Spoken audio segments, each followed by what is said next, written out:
காவல்துறை அவர்கள் கோரிக்கைக்கு நாங்கள் காத்திருப்பு போராட்டத்தை இன்று காலை துவக்குவதாக நாங்கள் கூறினோம். அவங்களும் அதான் சொன்னாங்க. இன்னைக்கு காலையில் பல்லவன் இல்லத்துக்கு முன்பு நாங்கள் கூடும்போது தனித்தனியே தொழிலாளியை கைது செய்யக்கூடிய முன்னெச்சரிக்கை நடவடிக்கையாக கைது செய்யக்கூடிய நடவடிக்கையை காவல்துறை தமிழக அரசுடைய காவல்துறை எடுத்திருக்கு. ஆகவே நாங்கள் வேதின பூங்காவிலே கூடினோம்.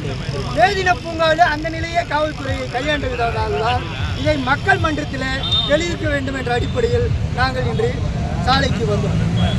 இதனால் தான் வரணும். எங்களுடைய கோரிக்கை என்பது ஓய்வு பெற்றோருடைய பிரச்சனை தீர வேண்டும். பணியிலிருந்து ஓய்வு பெற்ற தொழிலாளர்களுடைய 25 மாத ஓய்வு கால பணம் வழங்க வேண்டும். அரசு மறைமுக இ-பஸ் என்ற பெயரில் மறைமுக தனியார் மய நடவடிக்கையை கைவிட வேண்டும். அரசே இ-பஸ்ஸை ஏற்று நடத்த வேண்டும். ஒப்பந்த அரியர்ஸ் வழங்க வேண்டும். காலி பணியிடங்களை பூர்த்தி செய்ய வேண்டும். இப்படி ஒரு 5 அம்ச கோரிக்கைகளை வலியுறுத்தி பழைய பென்ஷன் திட்டத்தை அமுல்படுத்த வேண்டும். இப்படிப்பட்ட ஒரு 5 அம்ச கோரிக்கைகளை வலியுறுத்தி தொடர் காத்திருப்பு போராட்டம் என்பது நடைபெற்று வருகிறது. இன்றைக்கு கைது செய்தாலும் இந்த காத்திருப்பு போராட்டம் தொடர்ந்து நடக்கும். அதுதான் சார் நேற்று நடந்த போராட்டத்துடைய விளைவு. 25 மாதமாக ஓய்வு பெற்றோருடைய பலன்கள் தரல. அதுல 10 மாசம்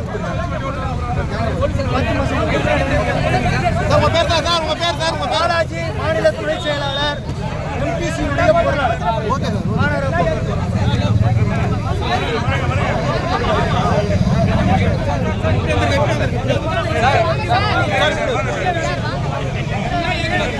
நீங்க அப்படியே நிலைங்க சார்.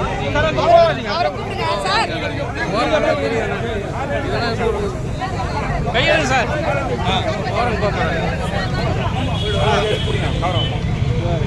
நீங்க சொல்லுங்க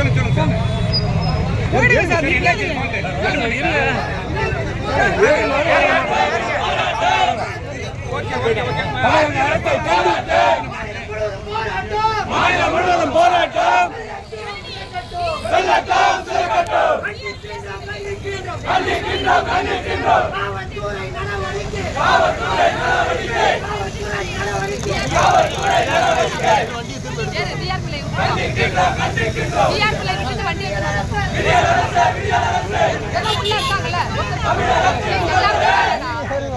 எல்லாருமே வேணாம்.